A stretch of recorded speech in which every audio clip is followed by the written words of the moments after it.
can't believe I'm going to be on with the Nemses. The Nadolos. Cunt.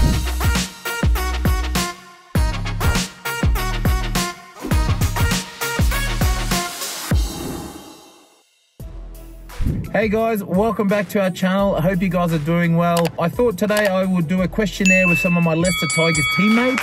As you all know, I did one a few months ago when I was in camp with the Fiji rugby team. Interviewed some of the players there, and you know, they got to share their stories on here, which I was grateful for. So today I'll be doing the same thing. I've handpicked a few of the guys, and I look forward to doing the same thing. So I've just arrived here at Oval Park, and you know, we've got a big day of training.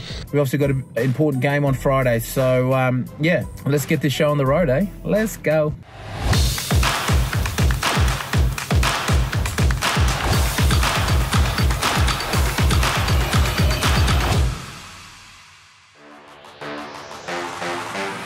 So guys, we have Freddie Burns here. Freddie, thanks for coming on the show. Well, it's not really a show, is it? It's just a video for the week. Thanks to have you here. First question is, do you have any pre-match rituals? Pre-match rituals. I listened to one song. So I actually lost a very close family friend a few years ago, and they played Stormzy, Blinded by Your Grace, at her funeral. So I listened to that just because it makes me realise that, like, no matter what happens, I'm happy, I'm healthy, I'm playing rugby. So it always just focuses me and gets the emotion going a little bit. So I'd say that's the only kind of ritual, but nothing too superstitious. Thanks, man. It's a really good song, actually. What's the difference about the Tigers environment since you've come back? I feel like it's an environment where everyone's just trying to get everyone else better, you know, and really enjoying it at the minute. Obviously, it's a bit different from Japan, where I was last year, but yeah, I'm loving it. How was your experience in Japan? Did it change you in any way as a person? As a sportsman? Yeah, I think it grew me emotionally as a person. The rugby is what it is. I played in the second division for Shockey, which was great fun. But I feel like it almost makes you check your ego a little bit. You know, no one really watches the games. You don't really play for any external sort of gratification. You just play for the respect of your teammates and the coaches. And because of that, I think it grows you as a person, and it's definitely allowed me to come back here now and maybe have a different perspective on why I play the game and what gives me satisfaction after the game, which is just being able to sit in the sheds with my mates and say that I put in a shift and have hopefully won the game. If there's any rule you could change in rugby, what would it be? Any rule? Oh, any rule? Tackling. What would I change? Oh, that's a good question. I'd maybe change the 50-22 to like a 60-22, so it's the far 10, just so it's a little bit, you know, at the minute, we're still getting used to it, but at the minute, that 50-22, especially from like a scrum around the halfway line, it's kind of like you're pretty screwed all over the place. So I'd maybe just push that back, make it a little bit more challenging, because I think like it's a great rule, but it's a rule that's a little bit too easy at the minute. Is it probably because you played fullback the last few weeks and you've had to do a lot of running?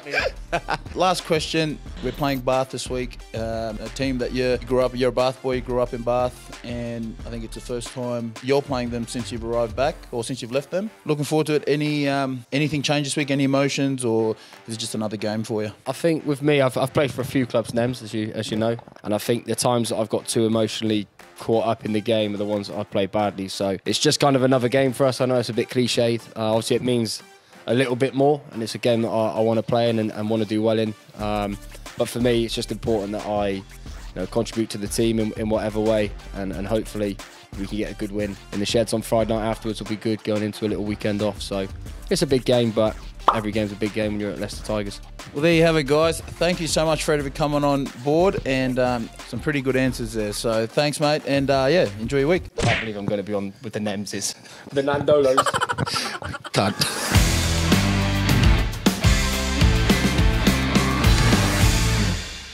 So guys, our next guest on this show is none other than Media Man. I thought I'd get a staff on here as well, just to see what goes on behind the scenes while us players are training and working hard. So, mate, can you tell the viewers your name and where you're from? Sam Williamson, and I'm from Bondi, so you call me Bondi. Bondi, talk to us. What is it that you get up to, behind the scenes? Underworked and overpaid, but media. I look after the media from a rugby point of view, and then the social media. I oversee that with a half-decent staff member who works for me. What's probably the hardest part of your job? As in, like, is there anything that's hard or anything that gets frustrating? It's all right when you're winning. but it can be very hard when you're losing. Nothing does my head in too much, but I guess it's keeping you guys on a leash so you don't get too excited or you don't get too upset. So we try and keep it at a level. Nothing's as good as it seems or as bad as it seems. Funniest guy on the team? Jasper, because you don't expect it, but he is. I find that surprising. Serious guy on the team? George Ford. He's always, nothing. He's got no sense of humour. Couldn't agree more. He's a good guy, though, at the end of the day. But we've obviously got an important game against Bath this week. What's your week look like leading into this week's game?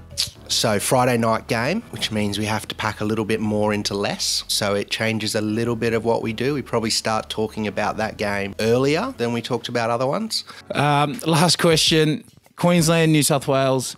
You're from New South Wales. How long have you been here in the UK? And what do you miss about back home? There's a few Aussie boys in the squad. There is a few Aussie boys, although they all say they're English, just in case Eddie Jones is watching. But 4 and a bit years now, been here. I miss coffee, like good, a nice flat white from... Like a proper one? Yeah, from Birachina in Bondi. Shout out to Bevan. Yeah, and I miss the sun because it's freezing here. Thanks, mate. So, we'll leave it there. Thank you very much, Bondi, for your time. Thanks for coming on. Bondi is the guy behind the scene, always the guy behind the camera, so you don't get to see him.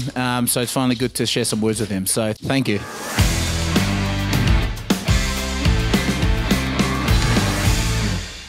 So, guys, we have Dan Kelly here.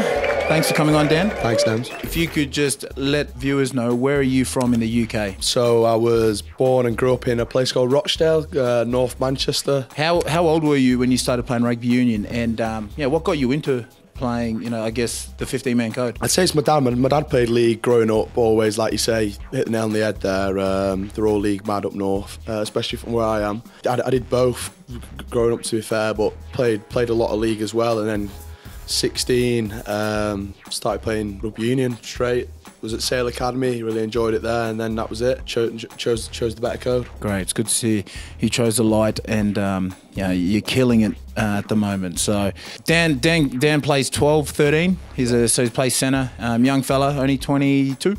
20. 20, wow, 20. I know, but you act like 22 sometimes. So 20, young fella, so he's got a lot of years ahead of him. So what's the most memorable moment in a Tigers jersey? I say there's been a few today, like making my debut, coming off the bench with Ben Youngs and George Ford, that'd be one. Twickenham final, obviously didn't go our way that day, but what a great experience. But I'd say this season we've had a great start, and I think that that Saracens game where we got over the line last minute, awesome. Just the crowd are electric, and the fans are just different gravy, aren't they? They're awesome.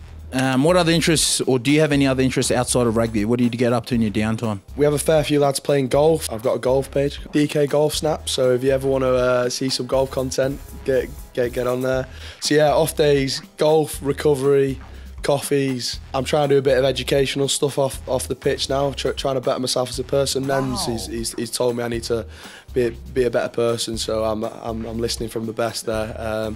So yeah, doing bits and bats of the RPA with that. So yeah, just trying to keep ticking over and not just be rugby mad, I suppose. Gee, so really living a good life, eh? Yeah. Unlike some of us who have to change diapers every 3-4 hours. So, and last question, since becoming a professional, what's the biggest learning you've taken? I wouldn't say it's the punctuality and stuff like that, but I'd say it's you have good days, you have bad days on the field, and it's being consistent throughout the week. Like, you have them bad days, but you've got to fly in on Monday, and just it's a fresh start. No matter if you put 40 points or someone or lose by 40 points, every day is the same, and you just got to get after it, don't you, I guess. Jeez, well, there you go. We'll leave it at that. Thanks, Dan.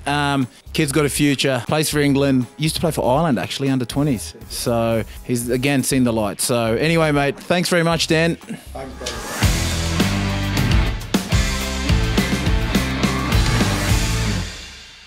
So, guys, our next guest on here is my good friend JVP. JVP, thanks for coming on. No worries, no worries. Could you just tell the viewers your full name, your position, and how old you are? My name's Jack van Poortvliet.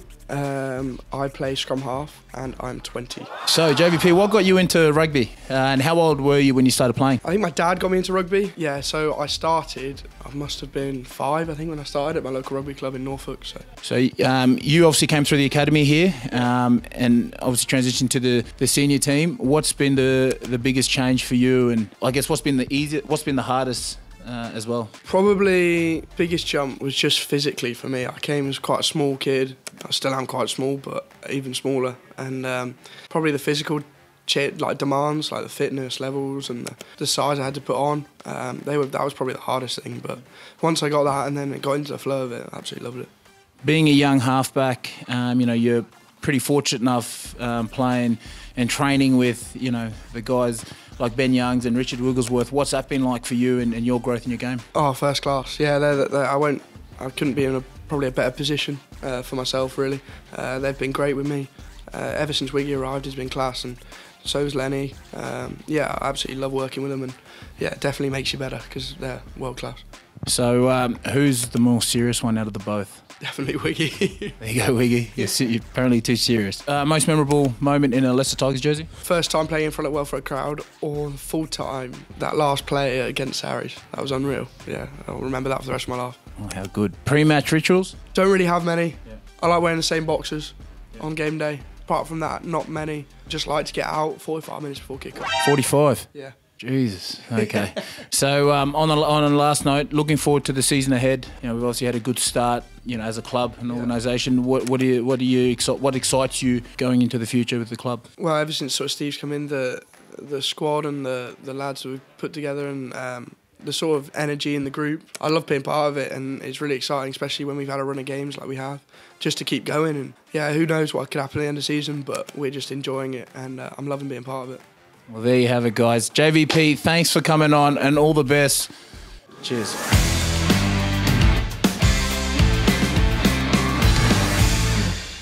So, guys, our last and final guest on here, my good friend, club larrikin, club clown, Kini Murimurivalu. Kini, thanks for coming. Thank you for having me. Okay, so first question: who was someone you looked up to growing up? My grandfather, because he's the one that been looking after me.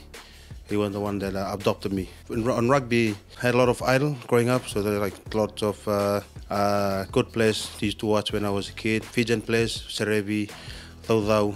But my favorite one is Stephen Luckham. Thanks, Kini. So, Kini, what inspired you to play rugby? My grandfather, because he knows that my potential in rugby. He's the one that put me in to play club rugby when I was 16 years old. So I played with my uncle, and then my position was first 5'8". My uncle was saying, just pass the ball. Just pass the ball. For those who don't know, Kini's a veteran Fiji international, played 3 World Cups. So, yeah, he's been around a long time. You've been playing in France for 11 years. What's the difference between top 14 and the Gallagher Premiership?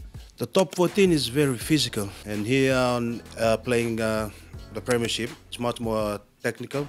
Everything is just for the game, follow the game plan. More running, yeah, more running and more kicking. More running, which is kind of our kryptonite, Kenny and I. So, Kenny, what's it like playing at Welford Road with a full house, and what's your memorable moment playing in a Leicester Tigers jersey? I think playing my first cap for Welford, and also playing in the final. Montpellier, but we lost. But that was the memorable. Huh? Memorable moment. Yeah. So thanks, Kini. And Kini, how are you fitting in here at Leicester? How's the environment, the boys? Are you enjoying it here? Yeah, I enjoyed very much here, and the boys are very friendly, and it's good mix with the young and the old. And I really enjoyed here, especially with you in the team. You're very professional, so yeah, I love it. I love it. There you go. Well, we'll leave it at that. Thank you very much, Kini. Thanks for your time. Thank you. Naka.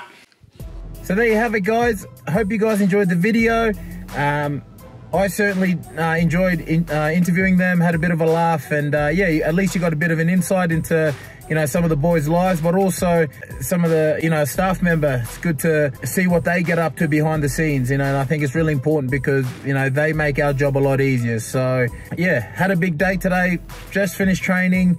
We've got day off tomorrow, then we have captain's run on Thursday, and then we get ready for our game on Friday night, which is against Bath at home. So looking forward to getting out in front of our home crowd, and hopefully we can do them proud. So guys, until next time, don't forget to like and subscribe, DM me, comment. I've got Instagram, Twitter, of any other videos that you guys might want for me to do. If it's more rugby, keep them coming, and I'll try my best to get on top of it. So until next time, bye for now.